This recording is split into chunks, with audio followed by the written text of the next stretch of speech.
I'm Gordon. I'm Ross. And we're very much in the way. Yeah, I reckon. We're going to move over here where it's a bit quieter. Definitely. Oh, look at this city. This is beautiful. Cool. We're not in the way so much anymore, but we're Could you scooch here just a little bit? We're from a little bar in Sydney called Pantera, and we've got a little wine bar downstairs called Tigra as well. And I guess we're here in Hong Kong, having a good time. First time in Hong Kong. It's a beautiful city. There's so much going on. Hustle bustle. Beautiful architecture. Really cool vintage shops. We've been through them. Like everyone's really nice. I've seen some old friends for the awards. Beautiful. Good time had by all, I reckon. Yeah, it's actually cool that you mentioned the vintage stores because our venues carry a lot of character because we basically spent a lot of time sourcing vintage, reclaimed, secondhand, repurposed bits and pieces, and that's kind of what led us here. And the fun thing is, even whilst we've been in Hong Kong, we've been searching for new pieces as well. Artifacts. To incorporate into our design. It's something that it's something we care quite a lot about. We find it very soulful for our venues. It's just something we like to do. So we end up having that as a backbone of a lot of our design. I think if you think about it, every little piece has a story, and we don't necessarily know what that story was in the past, but we're giving it a new life and giving a new little tale to tell for years to come. So it's really nice to breathe life back into discarded items and make a beautiful, in this case, bar with them. Yeah.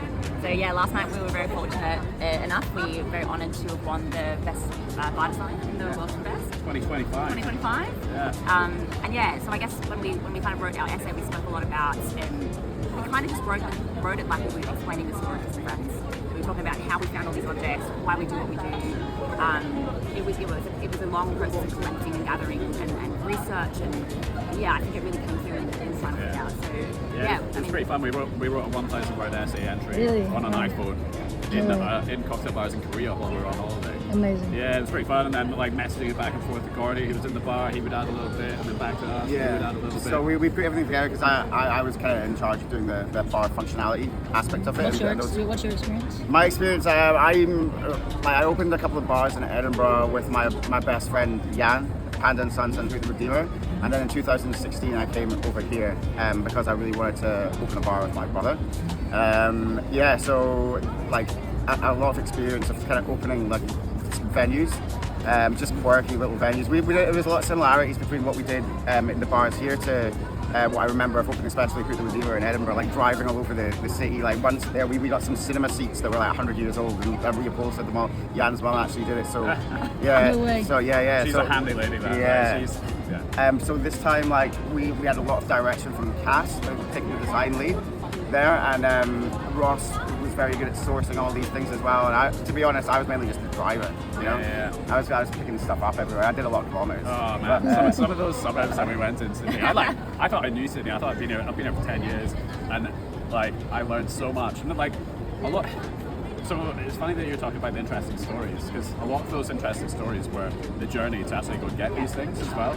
So going out to the outer west of Sydney, picking up light fittings, and the guy asked Gordon what we're meeting them for. He's like, oh, we're opening a bar and we're going to incorporate these into the design of the bar. He's like, oh, it's amazing. Is it your first project? We were like, yeah, it's brand new. It's our first business. People really embrace the story and embrace the project. And this guy was like, look, I'm going to actually give you these for free, only if you donate some money to the next homeless person you see. So we it felt, because we didn't literally open a catalogue and pick things and open a bar, It's very easy to do that. If you got the money, you can just literally pick old things, put it into a bar, and then the next day. But I think designing with reuse at the centre of the ethos is a very different way of designing. So when you're designing through collection and curation, it's a real sense of discovery. And like Ross said, we met so many people along the way, and I think it brings in the consciousness into our space, but I think fundamentally it's also really sustainable. I think that's always driven us in our decision making. Just to share that with the world, on the global stage, it's such an incredible honour. It's been such an incredible milestone. We've learned so much along the way. We've had so many insane memories together. I think as well, it's just seeing it all come together from individual pieces. We had a storage unit for almost a year, and then everything came together. And what's really special for me is when people actually see the space, they come into the space and you see what it means to them. It's is so special is that we created this space for people to enjoy, and it was always supposed to be inclusive. It was always supposed to appeal to a broad demographic of people. Everyone's welcome, and I think that we achieved that. And just by people's reactions in the venue, that's what hits home for me every day that I'm in there. It's really cool. As soon as we opened, the thing that a lot of people were saying that it was kind of immediately timeless, and I think it was because it felt like the components felt recognizable and it felt homely, but it was because it was a collection of many elements, and it was that kind of curation that created a sense of familiarity. But it was also I don't know, it is its own personality. Like we saw it come together, and the personality of the bar kind of emerged the further we went along with the process. Yeah, it's great. It's amazing. I need to take a minute. I actually haven't been. So I was in Sydney last in February for T25, and I saw Goobs out the front, and we hung out and said hello, and then I had an event and a panel chat I had to go to. So if anyone has never been to your venue, you mentioned it, but when's the best time to go? Anytime. Yeah. Do you have peak service times where you're you're gonna get slammed, but it's still gonna be a great time? So one of the big things that we wanted to share with people was music. Man. It's such a big part of hospitality. Who picks your records or your music? So we play, we have a DJ curated night every Saturday. It's heaps of fun. So a different DJ will host the night, and they'll get a bunch of other DJs to all combine together, and each one's a very different vibe. Really cool night, really nice. But look, anytime, honestly, the point of hospitality for us is to make people feel at ease whenever they come into the space.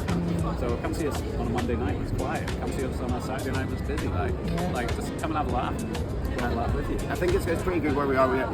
We do a happy hour after work. So when you get a bit. What's your happy hour? It's from 4 till 6, and we put martinis and Negronis. What kind of martini is it? Straight from the freezer. It's it's kind of wet, I would say. The wet martini. Yeah, like a 50-50 or? Nah, not 50-50. Nah, a little bit less. Nah, it's a very secret. Just because it's so. It's a very. No, it's not. It's like that. You don't have to say. It's delicious. But we do a vodka or a gin wine, whichever they want. We've got cosmopolitans on there at the moment. We do for any hospitality staff as well. We always do martinis for $13 for anyone who works in the industry. That's insane. Yeah, anyone. A lot of hospitality staff can't really get to a happy hour. That's true. So we make a happy hour every hour for them. It's just a way of giving back to them. Music's really important to the venue as well. Just to touch back on that point, it's we've got a few playlists that we spent months and months curating, and then we really wanted to support local DJs. It's a very a big passion of mine to give back to these kind of creative people and to give them a space where they can do whatever they want.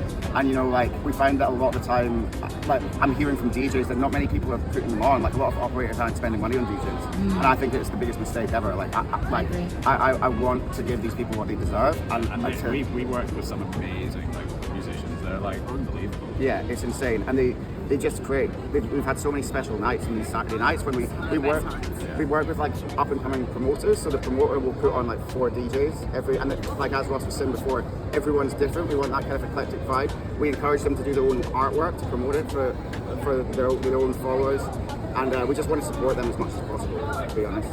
Yeah. I also think what's really unique about having 2 venues or 2 bars within the same venue is you've always got different speed that you can play at. So we talk about Tigra being kind of the kitchen of the house party. It's the place where you go and have a bit more of an intimate chat. It's where the kitchen is. It's we've built more of a domestic counter style kitchen. So you're kind of in the space whilst food is being prepped.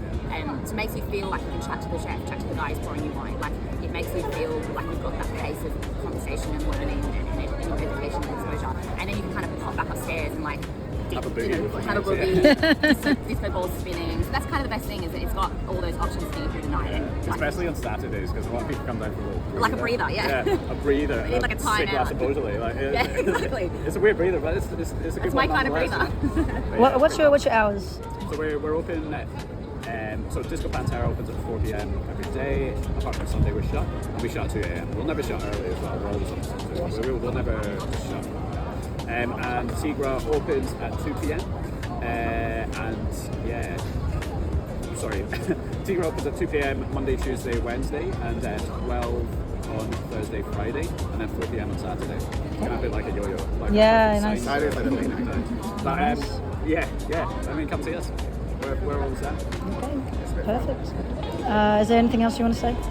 I don't. Honestly, I just want to say thank you. Yeah. You know, it's such an honour. This has been a whirlwind adventure. I do also want to say big shout out to all the other Australian venues that were here, that were representing Australia, that were doing pop-ups, that were doing all the like beautiful work, and guys at Caretakers, guys at Maybe Sammy, like hats off. Mate. Yeah, Really all the messages that we've received from back home in Australia has been like overwhelming. It's so kind, and like this, people were asking me about the camaraderie in Sydney as a city, and I think it's second to none. Like there's so many independent bars. Everyone roots for each other. Like everyone supports each other, and they're just happy when the other bars do well. It's an amazing thing to be a part of. And yeah, I get pretty emotional. Me too. No, I back that. Hong Kong has been such an insane city to come to, and obviously we're at this international event, but I can't wait to come back as well. Like every time I come here, I'm like, it's so good. It's like it just makes me want to come back all the time. It's the best. I'm also very proud of all this our colleagues that work with us in the bar. Like every day we put everything into it. And they all have like their own personalities. It's great, and I'm glad that they can all shine in this space that we created, like a labour of love, and it continues to shine through those guys. Easy. Okay, 1, 2, 3.